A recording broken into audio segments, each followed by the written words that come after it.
todo momento, en cualquier circunstancia, el Señor está allí contigo. ¿Sí? Ahora, ¿qué pasa en el capítulo 6 de Segunda de Reyes? Bueno, pasa que, como se acostumbra, Eliseo es muy usado por Dios, siempre él está haciendo algún otro milagro creativo. Y de pronto en el capítulo 6 nos habla el capítulo 5 de que habían varios profetas, los hijos de los profetas, y de pronto pues ya no había lugar donde vivir, ¿no? Y le dicen a Eliseo, ¿sabes qué? Mira, ya estamos muy apretaditos acá, así que vámonos al río Jordán, ahí hay árboles frondosos, vamos a talarlos, vamos a hacer una casa más grande y ahí vamos a vivir todos juntos, ¿no? Eliseo estilaba tener mucha comunión con los hijos de los profetas. Y bueno, ellos van, ¿no? Uno de ellos lleva una hacha que era prestada y de pronto en estar talando un árbol, la hoja de la hacha se cae al río Jordán o alguna parte del río, de las orillas del río, y él exclama y grita, ¿no? Varón de Dios, era prestada, dice el hacha, ¿no? ¿Y qué hace Eliseo? Le dice, ¿dónde se ha caído? Allá, le dice, ¿no? Y él agarra un palo, lo lanza, y de pronto, sobrenaturalmente, el palo emboca en la hoja de la hacha y la hacha flota. Y Eliseo le dice al hijo del profeta, tómalo. Y él lo toma y ahí se acabó, ¿no? Luego de estos sucesos vienen bandas armadas de Siria a poder atacar a Israel. Pero Eliseo le dice al rey de Israel, que es el rey Joram, le dice, mira rey, no vayas por allá porque el rey de Siria te está buscando para matarte. Y cada vez que él ponía una emboscada, curiosamente, por ahí no iba el rey de Israel porque Eliseo le ponía en sobreaviso. Y yo quiero que tú vayas a Segunda de Reyes capítulo 6, verso 11, y vamos a saltar así algunos versos nada más, y mire lo que dice. Y el corazón del rey de Siria se turbó por esto, dice, llamando a sus siervos, les dijo, ¿no me declararéis vosotros quién de los nuestros es del rey de Israel? O sea, ¿quién es espía aquí? Entonces uno de los siervos dijo, no, rey, señor mío, sino que el profeta Eliseo está en Israel, dice, el cual declara al rey de Israel las palabras que tú has hablado en tu cámara más secreta. ¿Qué es lo que está pasando? Que este siervo sirio le dice al rey de Siria, mira, no es que nadie aquí es espía tuyo, sino que este Eliseo vive en la presencia de Dios de tal manera que él ve todo lo que pasa, aún tú te metas en una cámara, o sea, un cuarto escondido, a hablar, a secretearte ahí con tus generales para ver cómo atrapas a Joram. Igualito nomás Eliseo sabe lo que está pasando así esté kilómetros lejos de ti. ¿Cómo es posible, no? Bueno, obviamente la presencia de Dios estaba sobre él. El primer punto que yo quiero que tú pienses, porque la historia es bien larga, no te voy a leer toda, ya te la dejo de tarea para que la leas en casa, es muy bonita, es que tú pienses conmigo y lo apliques a tu vida, de que Dios está presente en lo más pequeño como en lo más grande, ¿no? Dios está presente en tu vida en los detalles más pequeñitos de la vida como en las cosas más grandes. Dios es un Dios muy personal, ¿sí? Y cualquier cosa que esté aconteciendo en tu vida, siempre Dios está al pendiente. Aunque parezca que no es así, en realidad sí es así. Dios siempre está presente. De tal manera que a uno de los hijos de los profetas se le puede haber caído el mango del hacha y Dios le recuperó la hacha por medio de Eliseo para que vuelva otra vez a talar el árbol que iba a ser su futura casa. O sea, Dios estaba ahí también en ese sentido, pero también estaba en lo más grande, ¿no? Siria tratando de poner una emboscada para destruir a Joram y a Eliseo y a todos los que estaban alrededor. Sin embargo, Dios podía decirle a Eliseo que le diga a Joram que no pase eso, porque a pesar de que Joram era un rey infiel y todo el pueblo de Israel estaba caminando en infidelidad, la misericordia de Dios es más amplia, su gracia es más grande y Dios estaba presente aún en eso grande que estaba sucediendo allí. Así que, mi amado hermano, tú tienes que tener en cuenta que el Señor está presente en cada circunstancia de tu propia vida, ¿sí? Ahora quiero ir a otro punto, ¿no? Porque recuerda que es un devocional cortito nada más. ¿Qué sucede en la historia? Bueno, ya sabe el rey de Siria, que se llamaba Ben-Hadad, que Eliseo usaba trampita, ¿no? Que Dios le mostraba lo que pasaba. Entonces, ¿qué hace él? Él se enoja mucho y manda a sus generales a que ya no atrapen al rey de Israel, sino que lo atrapen al mismo Eliseo. Porque él entendía que muerto el perro se acabó la rabia. O sea, el problema ahí era que Joram era un miope espiritualmente hablando. El tipo estaba ciego, no podía ver lo que Dios estaba haciendo, pero Eliseo tenía una agudeza espiritual muy profunda. Entonces el problema en la mente del rey sirio era simplemente atrapar a Eliseo y todo Israel iba a caer, porque si alguien había ahí que era el combustible espiritual de esa ciudad, era Eliseo, con todos los profetas que guardaban la voluntad de Jehová en medio de un pueblo que le había dado las espaldas a Dios. ¿Sí? Entonces, ¿qué sucede? Verso 14 dice: entonces envió el rey allá gente de a caballo y carros y un gran ejército, los cuales vinieron de noche y sitiaron la ciudad. No eran bandas armadas de Siria. Y se levantó de mañana y salió el que servía al varón de Dios, y aquí el ejército que tenía sitiada la ciudad con gente de a caballo y carros. Entonces su criado le dijo: señor mío, ¿qué haremos? Bueno, ese criado no era Giezi. Recuerda, Giezi está leproso por avaricioso cuando quiso tomar dinero de Naamán. Así que se había conseguido Eliseo un nuevo siervo. Pero ese nuevo siervo no sabía todo lo que había hecho ni Elías ni había hecho Eliseo. Recién lo conocía. Y de pronto las bandas sirias ya no van a Israel para destruir al rey Joram, sino que van a Dotán, una ciudad en la que estaba Eliseo, para destruirlo a él y después seguir con su proyecto de destruir todo Israel, porque entendían que Eliseo era el problema, ¿no? Así que este siervo se levanta por la mañana y ve todo Dotán rodeado de caballos y ejércitos, y solamente eran Eliseo y él, ¿no? Y en ese momento, mira lo que dice el verso 16. Eliseo le dice: no tengas miedo, porque más son los que están con nosotros que los que están con ellos, dice. Y oró Eliseo y dijo: te ruego, oh Jehová, que abras los ojos para que vea. Entonces Jehová abrió los ojos del criado y miró. He aquí que el monte estaba lleno de gente de a caballo y de carros de fuego alrededor de Eliseo. O sea, algo que aprendemos también es que, si bien es cierto, hemos hablado de que Dios está presente en lo más pequeño como en lo más grande, también Dios está presente aunque tú no lo veas. Aunque nuestros ojos carnales puedan ver el problema más grande de lo normal, aunque todo lo que está a tu alrededor o lo que está frente a ti te sobrepase de alguna otra manera y sea muy grande y sea un conflicto que tú dices: esto no le veo ni siquiera cómo poder arreglarlo, sea una pelea de culebras, un enmarañado ahí, una telaraña, y no sepas cómo resolverlo y hasta hayas perdido la fe, tú tienes que tener la convicción de que Dios está por ti y del lado tuyo. ¿Has creído en Cristo? Hemos creído en Cristo. Entonces, si hemos creído en Cristo, tenemos que armarnos de fe y entender que aunque nuestros ojos naturales no puedan ver la respuesta de Dios, aunque nuestros ojos naturales no puedan ver la provisión de Dios, aunque nuestros ojos naturales no puedan ver la mano de Dios obrando, Dios está obrando. Entonces, yo me identifico mucho con este criado, porque muchas veces veo los problemas y digo: wow, ya, ahora ¿qué haremos? Dice, ¿no? Porque es lógico, si tú ves un cerro de multitudes de gente de a caballo para destruirte a ti y a los que están contigo, que son poquitos, y el loco de Eliseo dice: deja, nosotros somos más que ellos. Y el criado: tú estás loco, Eliseo, somos tú y yo nada más, ¿cómo vamos a poder? Ni siquiera vamos a poder con alguien de la caballería, es imposible. Ay. Hombre de poca fe, ¿no? Señor, abre los ojos, dice, ¿no? Y de pronto ve alrededor los mismos caballos que habían llevado a Elías, su mentor, a los cielos.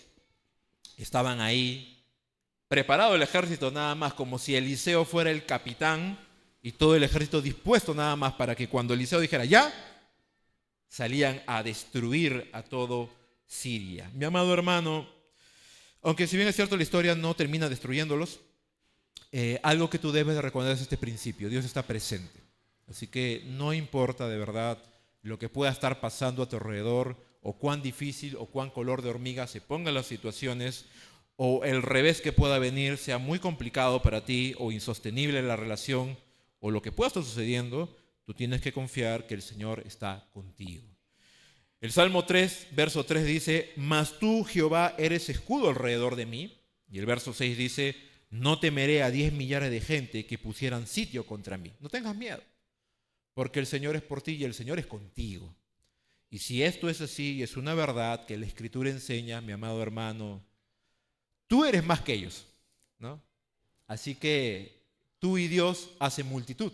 Así que no tengas miedo a los sirios que pueden ser la falta de economía, los sirios que pueden ser los problemas en tu matrimonio, los sirios que puedan ser, no sé, ponle alguna etiqueta, ¿no? Algún problema muy grande, el cansancio, aún el pecado que siempre está como enemigos nuestros. Mi amado hermano, ten confianza de que tú eres multitud con Dios y que Dios siempre está allí. Así que recuerda, Dios está en lo más pequeño como en lo más grande. Dios está allí aunque tú no lo veas. Y tercero y último, Dios tiene compasión a pesar de que tú y yo podamos ser incrédulos. Dios tiene compasión de nosotros a pesar de que tú y yo podamos actuar en incredulidad.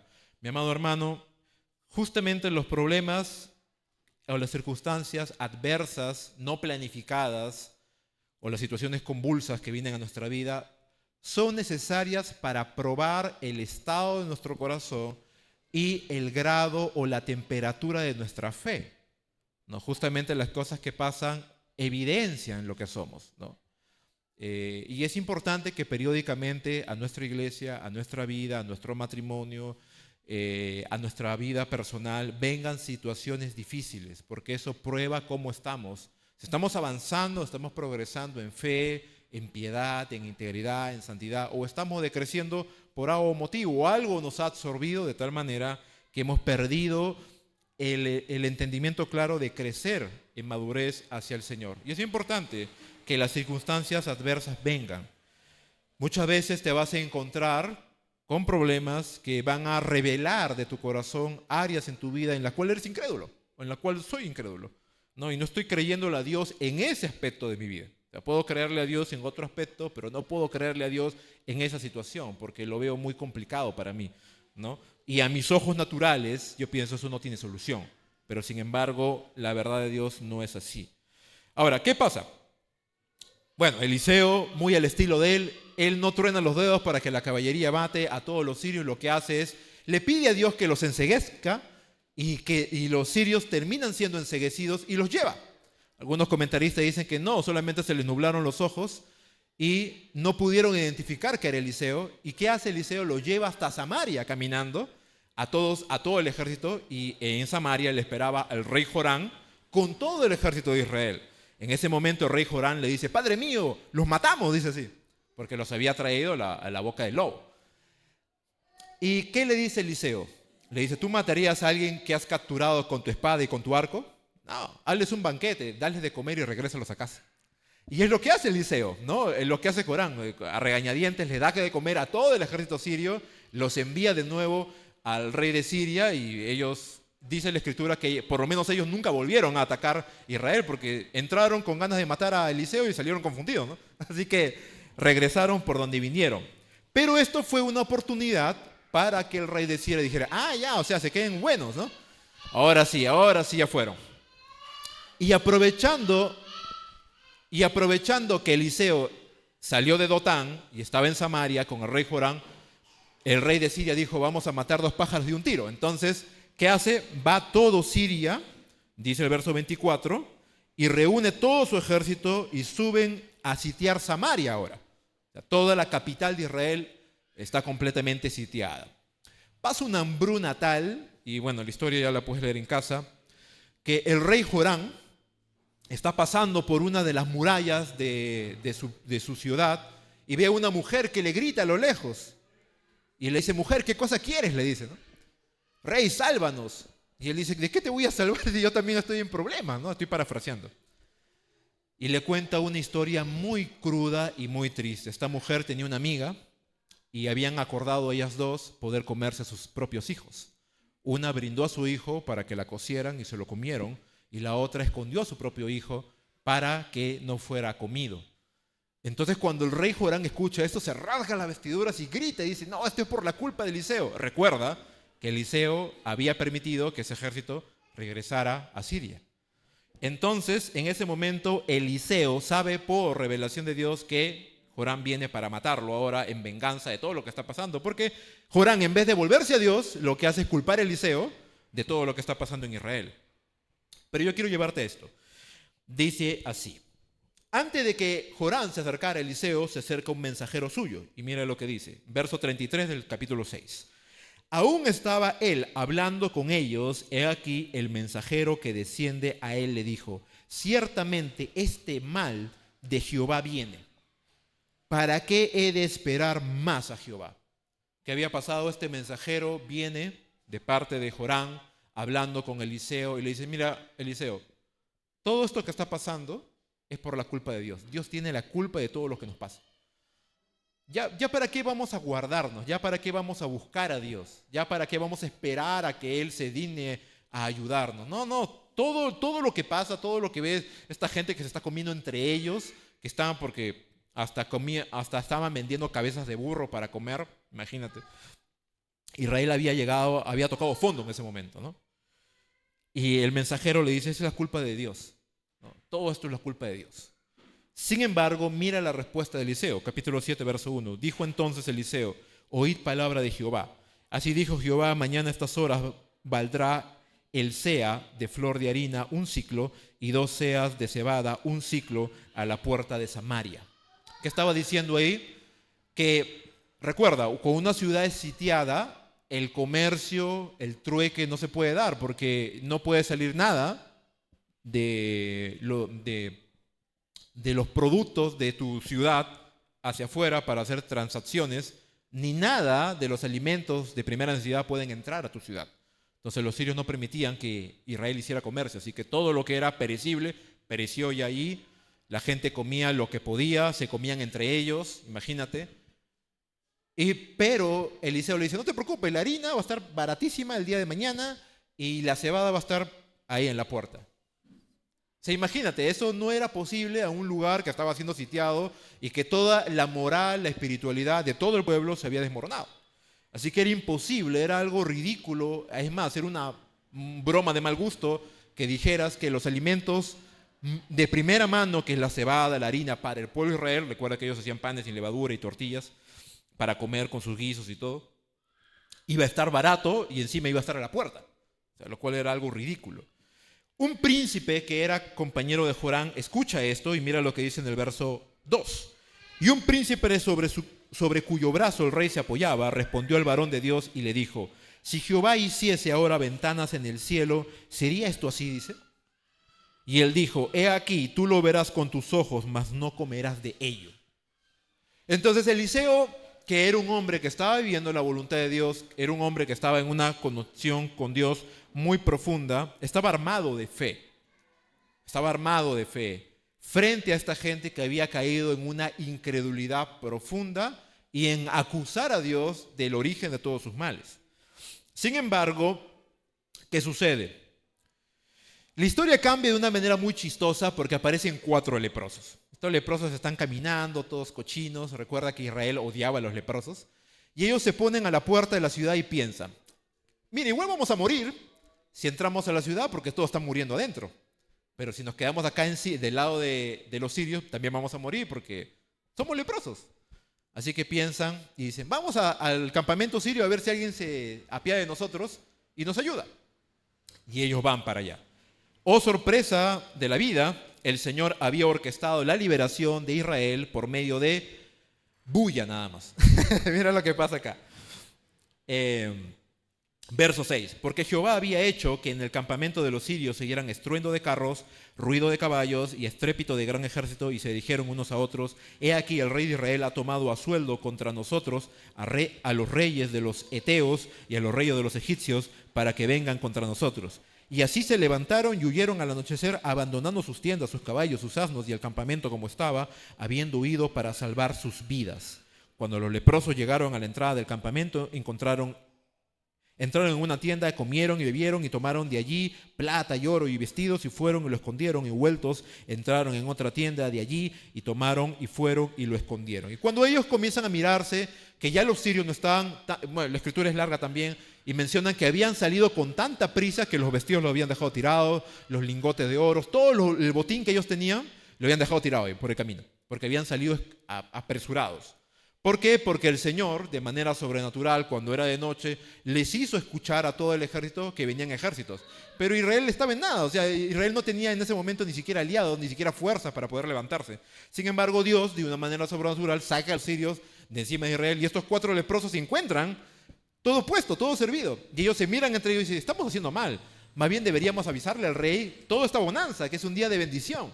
Y van donde el rey y hablan con él. Y Joram, con mucha duda, dice, mande espiar con caballos, y se dan cuenta que era tal cual los leprosos decían.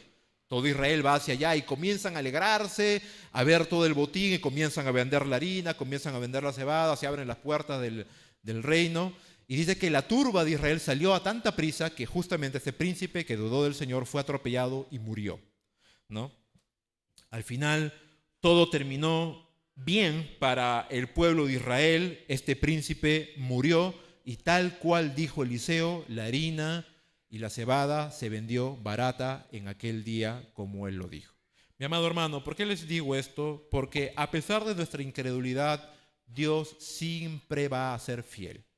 Mi incredulidad no va a mover la soberanía de Dios. Mi incredulidad no va a hacer que Dios desista lo que el consejo que él ha tomado en su propio corazón. Mi incredulidad no va a afectar la santidad de Dios. Todo lo contrario, simplemente cuando el Señor haga lo que tiene que hacer, yo voy a ser avergonzado, así que más me conviene creerle a Dios por las cosas que Él puede hacer. Recuerda que cuando hay circunstancias complicadas en las cuales yo pierdo la fe y miro el horizonte con incredulidad, yo debo de reprenderme a mí mismo y mirar al cielo. Porque la bendición puede venir de donde menos lo espero. Por ejemplo, ¿quién se imaginaría que 4 leprosos trajeran buenas nuevas de salvación? Nadie. Porque para Israel 4 leprosos eran los seres más inmundos que podrían haber, ¿no? Sin embargo, ellos fueron portavoces de buenas nuevas para un Israel que no había vuelto su corazón a Dios. Así que recuerda 3 cosas importantes. Dios está presente en lo más pequeño como en lo más grande. Así que cada detalle de tu vida está orquestado y guiado por Dios. Recuerda también que Dios siempre está allí, aunque tú no lo veas. Aunque te sientas sola o solo, aunque sientas que todo se está desmoronando, el Señor está ahí, sentado en tu sofá, ahí en tu sala, al costado tuyo cuando estás de rodillas llorando, al borde de tu cama, orando, ahí está el Señor. En el bus, cuando vas al trabajo cansado, pensando cuándo se va a terminar todos estos temas, ahí está el Señor, agarrado ahí, al otro lado de ti. Cuando vas al mercado y ves todos los precios y miras las moneditas del monedero y tienes que jugar con los precios porque no sabes qué comprar, el Señor también está allí. En todo momento el Señor está allí. Y recuerda, aunque tú y yo podamos pecar de incredulidad y culpar a Dios de muchas cosas, indirectamente o directamente, porque suele suceder, una esperanza para ti y para mí ante nuestro pecado de incredulidad es que Dios va a seguir obrando, aunque tú y yo no lo creamos. Amén. Así que vamos a inclinar nuestro rostro y vamos a orar. Amado Señor, te damos gracias, Padre bendito, por esta maravillosa noche en que nos has ministrado, has venido a visitarnos con tu presencia, pero también nos llevamos un mensaje muy esperanzador. Mi amado Dios, tú eres un Dios que ves lo pequeño y lo grande. No eres un Dios de lejos, eres un Dios de cerca, tú estás allí. Gracias Dios, reconocemos tu presencia en nuestras vidas, que siempre estás presente, y salimos de aquí gozosos sabiendo que tal vez no entendamos lo que está pasando, pero lo que sí sé es que tú estás conmigo. Que tú, Señor, estás allí aunque no te veo, aunque no veo tu mano aparentemente obrar, aunque yo pienso que ya me has dejado a mi propio destino, cuando pienso que me has entregado a mis propias decisiones. No, Señor, tú estás cercando el camino por el cual tú no quieres que yo vaya y estás abriendo las puertas por el cual tú quieres que sí vaya. Amado Dios, tú estás guiando nuestros caminos. Porque aún el Salmo dice, nos guiarás más allá de la muerte. Así que si nos vas a guiar más allá de la muerte en la vida, obviamente nos guiarás. Jesús prometió a sus discípulos, yo estaré con ustedes todos los días hasta el fin del mundo. Y esa es una promesa que nunca has roto. Señor, tú vas a obrar en nosotros aunque seamos incrédulos. Y perdónanos, Señor, por las muchas veces que hemos dudado de tu bondad, de tu mano, aún de tu justicia. Si hemos dudado de eso, perdónanos. Limpia nuestros corazones. No permitas que podamos blasfemar contra ti, declarando que tú obras en despropósito, sino todo lo contrario, creyendo, Señor, que tú puedes bendecirnos aún en nuestra incredulidad. Ayúdanos a arrepentirnos si hemos desconfiado de tu mano, de tu ternura, de tu pericia para guiarnos, de tu paternidad. Y ayúdanos, Señor, a caminar en fe, creyendo, Señor, que la bendición viene aún por mano de aquellos o de lo que menos esperamos. Gracias, Dios bendito. Preparamos nuestros corazones para los próximos días, para las cosas que tú harás en nosotros, para dar testimonio en medio de tu pueblo, Señor, que tú eres un Dios fiel, santo y temible, Señor. Gracias te damos por todo, en el nombre de Cristo Jesús. Amén y amén.